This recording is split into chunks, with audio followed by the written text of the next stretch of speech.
श्रीगुरुभ्यो नमः। श्रीगणेशाय नमः। दिनेशाय नमः। वह्नये नमः। ओं नमः शिवाय। श्रीमात्रे नमः। श्रीकृष्णपरब्रह्मणे नमः। कृष्णाय वासुदेवाय देवकी नंदनाय च नंदगोपकुमाराय गोविंदाय नमो नमः। नमः पंकजनाभाय नमः पंकजमालिने नमः पंकजनेत्राय नमस्ते पंकजांघ्रये नमो अकिंचनवित्ताय निवृत्तगुणवृत्तये स्वात्मारामाय शांताय कैवल्यपतये नमः। श्रीकृष्णपरब्रह्मणे नमः। ओं श्री गुरुवायूरप्पने नमः। శ్రీనారాయణ భట్టతిరి నమః. మహానుభావుడు నారాయణ భట్టతిరి విరచించిన శ్రీమన్నారాయణీయము 17వ దశకము ధ్రువచరిత్రము. ఉత్తానపాదనృపతేర్మనునందనస్య జాయా బభూవ సురుచిర్నితరామభీష్టా అన్యాసు నీతిరితి భర్తురణాదృతాసా త్వామేవ నిత్యమగతి శరణం గతాభూత్. ఉత్తానపాద నృపతేః మనునందనస్య, మను యొక్క కుమారుడు ఉత్తానపాదుడనే మహారాజు, ఆయన యొక్క భార్యలిద్దరూ సునీతి సురుచి. స్వయంభువ మను యొక్క కుమారుడు ఉత్తానపాదుడు, ఆయనకు ఇద్దరు భార్యలు. ఉత్తానపాదుడికి సునీతి సురుచి.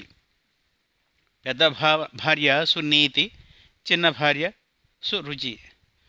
పేర్లలోనే ఊరు లక్షణాలు గోడలే చెప్తాయని పేర్లలోనే వాళ్ళ తత్వాలు అర్థమవుతున్నాయి. సునీతి చక్కటి నీతి కుశలత కలిగినది, సాధ్వి. సురుచి, ఆమె యందు రుచి ఎక్కువ. చిన్న భార్య ముదల భార్య మీద రుచి ఎక్కువ ఈ ఉత్తానపాద మహారాజుకు. జాయా బభూవ సురుచిర్నితరామభీష్ట అన్యా సునీతిరితి. ఆయనకు భార్యలు ఇద్దరు. చిన్న భార్య సురుచి, ఆమె అంటే చాలా ఇష్టం. అన్యా సునీతి ఇతి, మరొక భార్య సునీతి. భర్తురనాదృతాసా, భర్త చేత అనాదరింపబడుతున్న ఆ పెద్ద భార్య ఆమె. త్వామేవ నిత్యమగతి శరణం గతాభూత్. పెద్ద భార్య అయిన సునీతి నిరంతరము నీ పాదచింతనలోనే గడుపుతూ ఉండేది. అంకే పితుస్సురుచిపుత్రకముత్తమంతం దృష్ట్వా ధ్రువ కిల సునీతి సుతోధిరోక్ష్యన్ ఆచిక్షిపే కిల శిశు సుతరాం సురుచ్యా దుస్సంత్యజా ఖలు భవద్విముఖై అసూయా. ఇందులో మరల ఒక బ్రహ్మాండమైన రహస్యాన్ని చెప్తున్నాడు. అంకే పితు సురుచిపుత్రకం ఉత్తమం తం దృష్ట్వా. మహారాజు ఉత్తానపాదుడి ఒడిలో కూర్చుని ఉన్న సురుచిపుత్రకం, చిన్న భార్య సురుచి యొక్క కుమారుడు, వాడి పేరు ఉత్తముడు. ఇద్దరు భార్యలు ఆయనకు. పెద్ద భార్య సునీతి, సునీతి కుమారుడు ధ్రువుడు. చిన్న భార్య సురుచి. చిన్న భార్య సురుచి అంటే బాగా అనురాగం ఎక్కువ. ఆ చిన్న భార్య సురుచికి కలిగిన కుమారుడు ఉత్తముడు. అంకే పితు సురుచిపుత్రకం ఉత్తమం తం దృష్ట్వా ధ్రువ కిల సునీతి సుతో అధిరోక్ష్యన్. తండ్రి ఊళ్ళో ఒకనాడు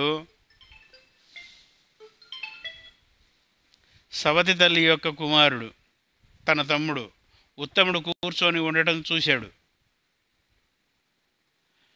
పెద్ద భార్య కుమారుడు ధ్రువుడు తాను కూడా ఎక్కి కూర్చున్నాడు. పిల్లవాళ్లకు పోటీ సహజంగా ఉంటుంది కనుక నాన్న ఊళ్ళో తమ్ముడు కూర్చున్నాడు, నేను కూడా కూర్చుంటాను అని కూర్చుంటాను అనుకుని తండ్రి ఒళ్ళోకి ఎక్కాడు. ఆచక్షిపే కిల శిశు సుతరాం సురుచ్య. అది చూసి వెంటనే సురుచి ఎక్కడ లేని కోపంతో అసూయతో ఆ పిల్లవాడిని, చిన్న పిల్లవాడిని, సవతి కుమారుణ్ణి, పెద్ద భార్య కుమారుణ్ణి, ధ్రువుణ్ణి లాగి పాడేసింది. దుస్సంత్యజా ఖలు భవద్విముఖైరసూయ. దుర్మార్గులకు, అసూయ ఉన్నవాళ్లకు నీపైన భక్తి లేని వాళ్లకు సద్గుణాలు ఎక్కడి నుంచి వస్తాయి? నీపై భక్తి లేని వాళ్లకు అసూయ ఉండటం సహజం కదా. దుస్సంత్యజా ఖలు భవద్విముఖై. అసూయ దుర్మార్గులకు, నీపైన భక్తి లేని వాళ్లకు, నీ భక్తులు కాని వాళ్లకు అసూయ ఉంటుంది కదా.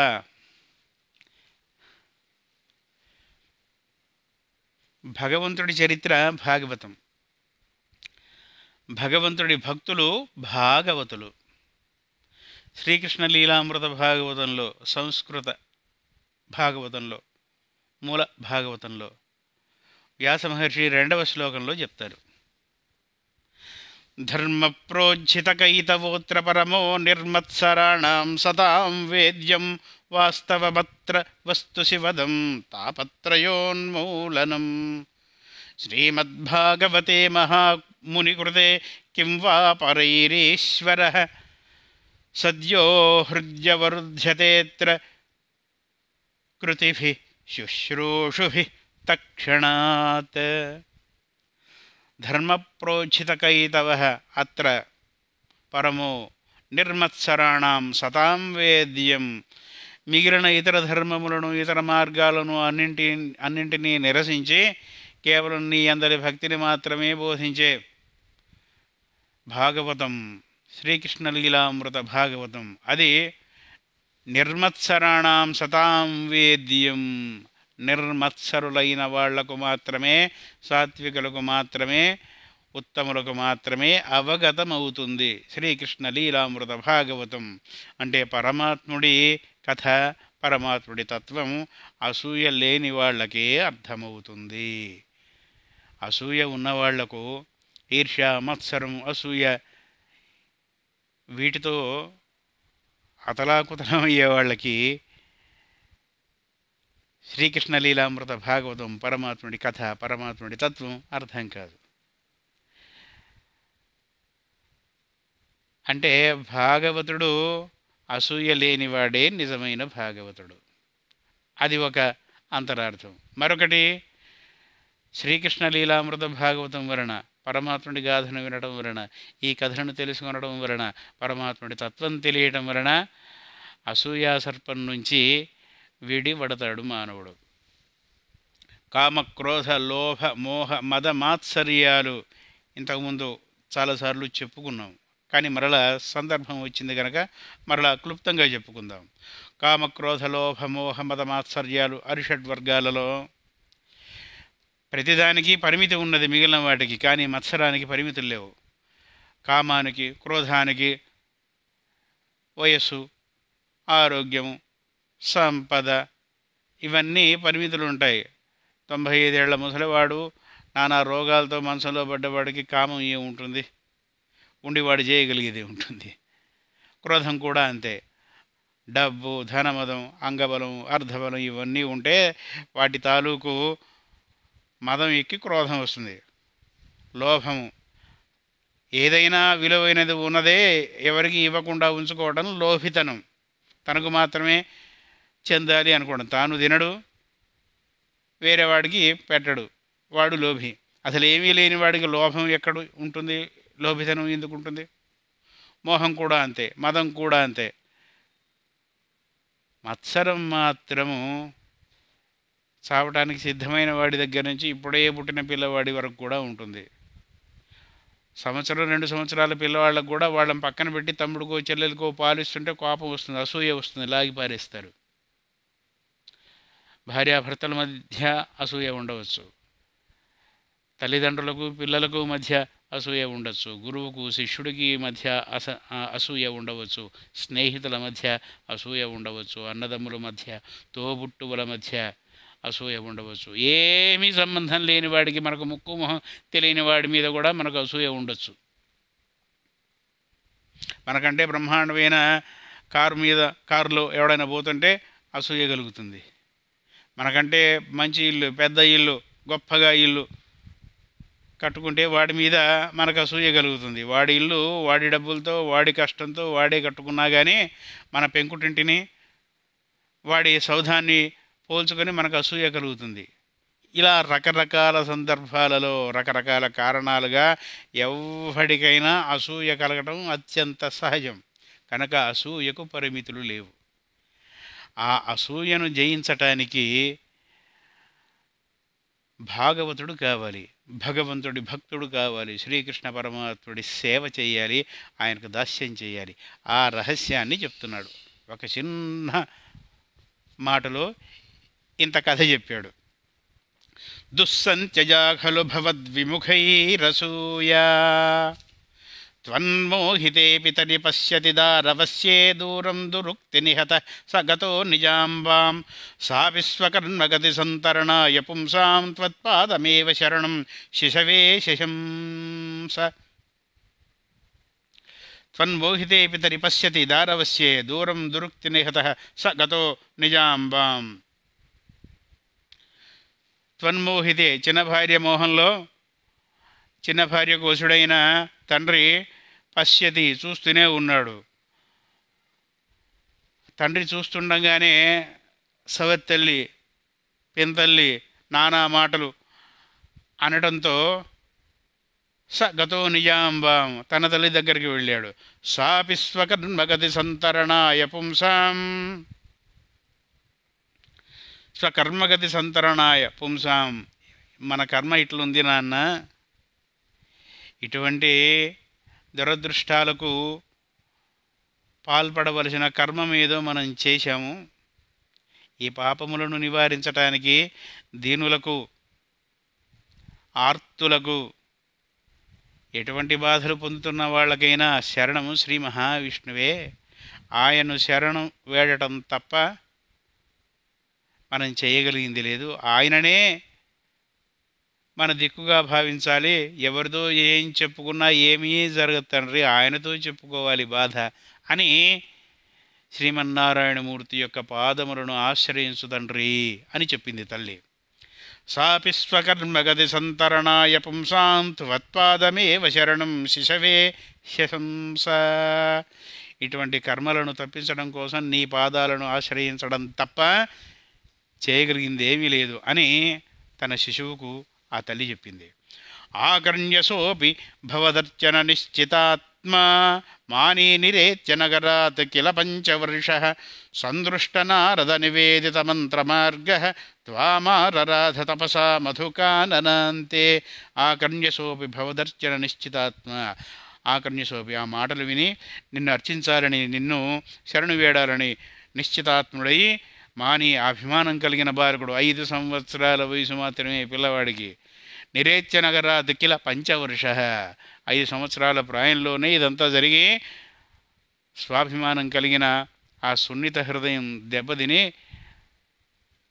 నగరాన్ని వదిలిపెట్టి నారాయణమూర్తి గురించి తపస్సు చేయడానికి బయలుదేరాడు తల్లి బోధతో. సందృష్ట నారద నివేదిత మంత్రమార్గ త్వామారరాధ తపసా మధుకాననాంతే. శ్రీహరి తప్ప మన బాధలను తీర్చేవాళ్ళు ఎవరు లేరురా నాయన, ఎవరు ఆర్చరు తీర్చరు, ఏం చెప్పుకున్నా ఆయనకే చెప్పుకోవాలి, ఆయనని ఆశ్రయించాలి అని చెప్పింది. ఆ మాటతో నగరాన్ని వదిలిపెట్టి తల్లిదండ్రులను, కోటను, పేటను వదిలిపెట్టి వెళ్ళిపోతున్నాడు. ఎక్కడికి వెళ్ళాలో, ఎలా ఆశ్రయించాలో కూడా తెలియదు. నారాయణ నారాయణ అనుకుంటూ పోతున్నాడు మనసులో. అప్పుడు సందృష్ట నారద నివేదిత మంత్రమార్గ, నారద మహర్షికి కనిపించాడు. నారద మహర్షి ఈ బాలకుడిని చూసి, ఏరా నాన్న బుజ్జి కన్నా ఎక్కడికి పోతున్నావు, ఏందిరా నాన్న అంటే మొత్తం చెప్పేశాడు. ఇట్లా మా నాన్నేమో నన్ను దగ్గరికి రానియట్లేదు, మా సవత్తల్లి కొడుకునే దగ్గరికి తీసుకుంటున్నాడు, వాడేమో నన్ను నెట్టేశాడు, నాన్న దగ్గరికి పోవడానికి వీలు లేకుండా ఉంది అని చెప్పాడు. ఆయనకి అన్నీ తెలుసు నారద మహర్షికి. త్రికాలవేది. చిన్నగా నవ్వు నవ్వి, మరేం చేస్తానికి పోతున్నావు, ఏం చేస్తావు అంటే, శ్రీహరిని శరణు వేడమని మా అమ్మ చెప్పింది అన్నాడు. ఎలా శరణు వేడతావు అంటే సమాధానం లేదు. అప్పుడు నారద మహర్షి కనికరించి వాడిని దగ్గరికి తీసుకొని వాడికి శ్రీమన్నారాయణ మంత్రాన్ని ఉపదేశించాడు.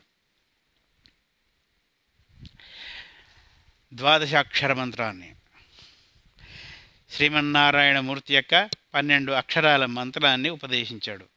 దాన్ని మననం చేసే విధానాన్ని చెప్పాడు. వెళ్ళిరా నాన్న, నీకు విజయం కలుగుతుంది, శ్రీ మహావిష్ణు యొక్క కరుణ నీకు లభిస్తుంది అని చెప్పి పంపించాడు. తాను వెళ్ళిపోయాడు. ఆ ప్రకారంగానే మధువనం అనే పవిత్రమైన స్థలానికి వెళ్ళి అక్కడ నిష్ఠగా ఆ 12 అక్షరీ మంత్రాన్ని జపించడం మొదలుపెట్టాడు ధ్రువుడు. తాతే విషణ్ణ హృదయే నగరీం గతేన శ్రీనారదేన పరిసాంత్విత చిత్తవృత్తౌ బాలస్త్వదర్పితమనః క్రమవర్ధితేన నిన్యే కఠోర తపసా కిల పంచమాసాన్. బాలుణ్ణి బోధ చేసి పంపించి నగరానికి వెళ్ళాడు నారద మహర్షి. మహారాజు ఉత్తానపాదుడు దిగులుతో బెంగతో కనిపించాడు. పెద్ద కుమారుడు కనిపించకుండా పోవటం వలన బాలకుడు భార్యకు, చిన్న భార్య కంటే ఎదురు చెప్పలేడు, కానీ ఆ మోహం వలన, వ్యామోహం వలన, బలహీనత వలన అన్యాయం జరిగిందని ఆయనకు తెలుసు కనుక బాధపడుతున్నాడు మనసులో. పసివాడు ఎక్కడికి వెళ్ళిపోయాడని బాధపడుతున్నాడు. తాతే విషణ్ణ హృదయే నగరీంగతేన శ్రీనారదేన పరిశాంత్విత చిత్తవృత్తో. విషణ్ణ హృదయంతో ఉన్న ఉత్తానపాదుడు ఆ నగరానికి వెళ్ళిన, ఆయన వద్దకు వెళ్ళిన నారద మహర్షి చేత సాంత్వన పొందాడు. సాంత్వన అంటే ఊరట పొందాడు. చాలా పెద్దవాళ్ళు అనుకుంటున్న వాళ్ళు కూడా, చాలా తెలుసు అనుకునే వాళ్ళు కూడా ఎక్కువ శాతం చేసే తప్పులలో ఈ పదం ఒకటి. సాంత్వన అనేది కరెక్ట్ అయిన, సరి అయిన పదం. స్వాంతన అంటారు, 100కు 99 మంది స్వాంతన అంటారు. స్వాంతన చేకూర్చడం కాదు, సాంత్వన చేకూర్చడం. అలా సాంత్వన చేకూర్చాడు నారద మహర్షి. ఇక్కడ బాలస్త్వదర్పితమనః క్రమవర్ధితేన నిన్యే కఠోర తపస. బాలకుడు నీకే సమర్పించిన మనస్సుతో నిన్యే కఠోర తపస కిల పంచమాసాన్. రోజు రోజుకు తీవ్రతను పెంచుకుంటూ పోయి 5 మాసాలు కఠినమైన తపస్సు చేశాడు. 5 మాసాలకే వాడికి సిద్ధి లభించింది. పురాకృత సుకృతం. జీవితాంతం చేసినా ఒకళ్ళకు సుకృతం కలగదు. ఒక 2-3 క్షణాలలోనే మనస్సు కుదిరితే ఆ 2-3 క్షణాలకే సిద్ధి కలుగుతుంది. ఏ విద్యలోనైనా అంతే. కళాకారులకు కావచ్చు, చిత్రలేఖకులకు కావచ్చు, గాయకులకు కావచ్చు. కొంతమందికి ఎంత సాధన చేసినా అంతంత మాత్రంగానే ఉంటుంది. కొంతమందికి అచిరకాలంలోనే సిద్ధి లభిస్తుంది. ధ్రువుడికి 5 మాసాల తపస్సుకే శ్రీ మహావిష్ణువు యొక్క కరుణ కలిగింది. తావత్తపో బల నిరుచ్ఛ్వసితే దిగంతే దేవార్థితస్వముదయత్ కరుణార్ద్రచేతాః త్వద్రూపచిద్రసనిలీనమతే పురస్తాద్ ఆవిర్బభూవిథ విభో గరుడాధిరూఢః. తావత్తపోబల నిరుచ్ఛ్వసితే దిగంతే దేవార్థితస్త్వం ఉదయత్ కరుణార్ద్రచేతాః. ఆ 5 మాసాలు 5 నెలలు మాత్రమే చేసిన ధ్రువుడి తపస్సుకు ప్రపంచమంతా దద్దరిల్లిపోయింది. తపోధూమములు వెలువడ్డాయి. అంతా అల్లకల్లోలం అవుతుంటే, ఏమిటి ఇలా అల్లకల్లోలం ఎందుకు అవుతున్నది అని దేవతలందరూ ఆలోచించి చూస్తే, బాలకుడు ధ్రువుడు యొక్క తపో మహిమకు, ఆ తపో వేడిమికి ఈ ధూమములు వెళ్తున్నాయి, పొగలు వెళ్తున్నాయి, సృష్టి కంపించిపోతున్నది అని తెలుసుకొని శ్రీమన్నారాయణమూర్తిని, నీకోసం ఆ బాలకుడు తపస్సు చేస్తున్నాడు తండ్రి, ఆ బాలకుడు తపో వేడిమికి సృష్టి మొత్తం కూడా చిరాకు పడుతున్నది, త్వరగా వెళ్ళి ఆ బాలకుడి తపస్సును మాన్పించి కరుణించవయ్యా అని ధ్రువుడి తరపున వీళ్ళందరూ కూడా ప్రార్థన చేస్తే శ్రీ మహావిష్ణువు ప్రత్యక్షమయ్యాడు బాలకుడికి.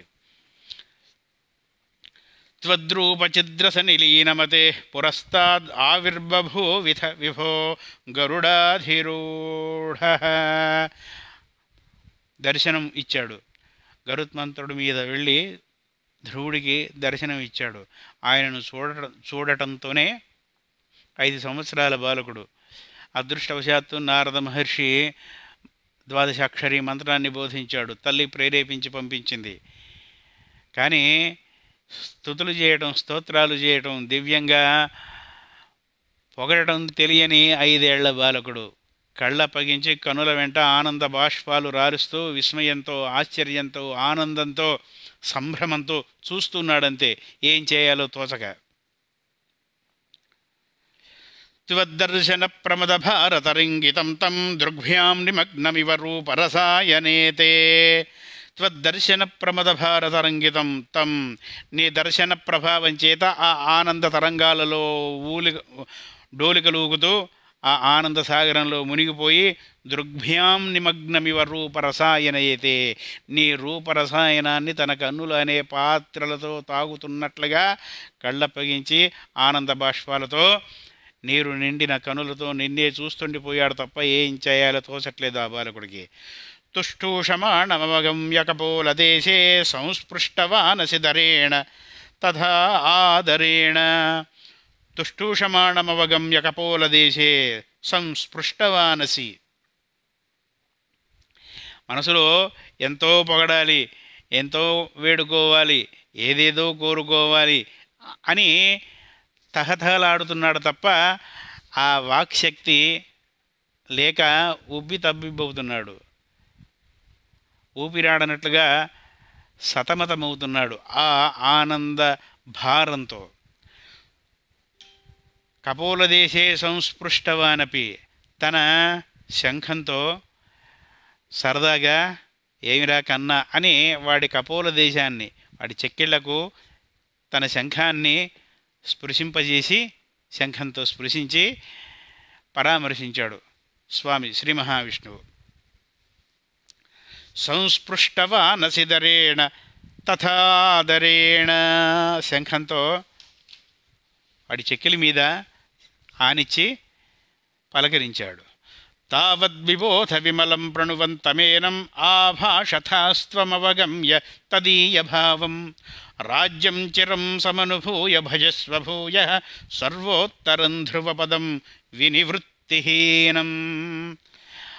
ఆ శంఖపు స్పర్శ సోకగానే వేదనాదాన్ని వెలువరించే దివ్యమైన పాంచజన్య శంఖము నిరంతరము శ్రీమన్నారాయణ మహామూర్తి యొక్క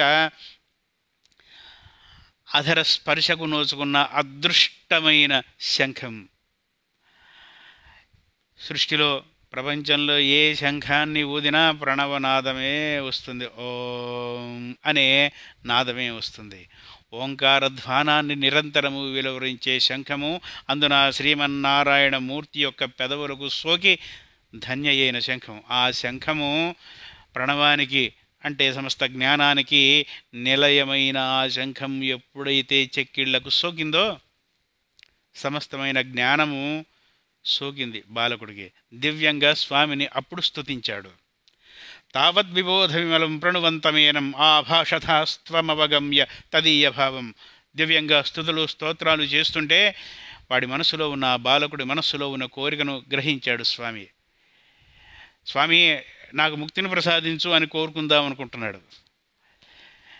రాజ్యం చరం సమనుభూయ భజస్వభూయ. ఇప్పుడే కాదురా కన్నా, నీవు నీ బాధ్యతను నెరవేర్చాలి. నీవు రాజువు కావాలి, చక్రవర్తివి కావాలి, నీ తల్లికి సంతోషాన్ని కలిగించాలి, ప్రజలను తండ్రిలాగా పరిపాలించాలి.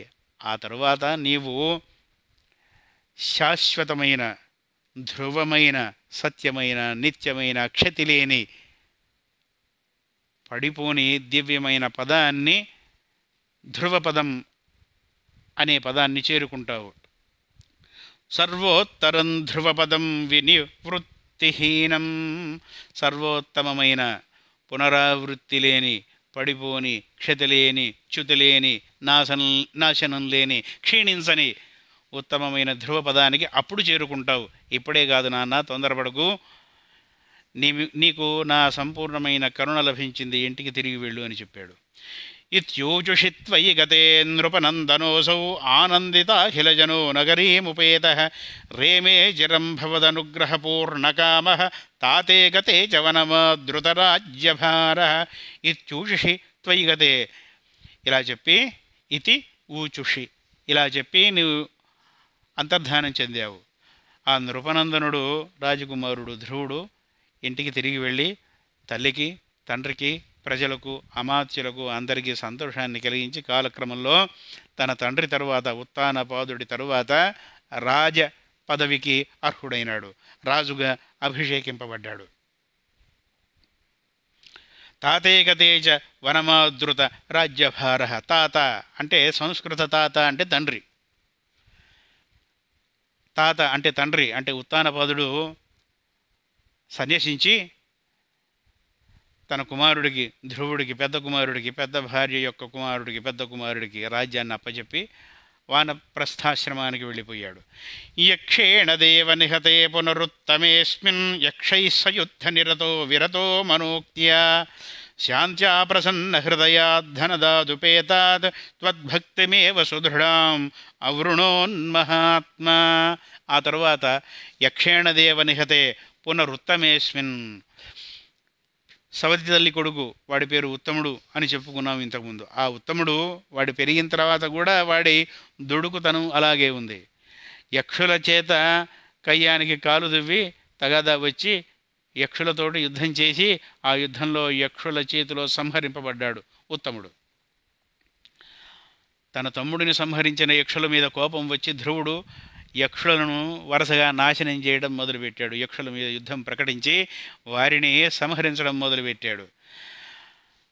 శాంత్యా ప్రసన్న హృదయాద్ధనదాదుపేతాత్ త్వద్భక్తిమేవ సుదృఢాం అవృణోన్మహాత్మా యక్షైః స యుద్ధ నిరతో విరతో మనూక్త్యా.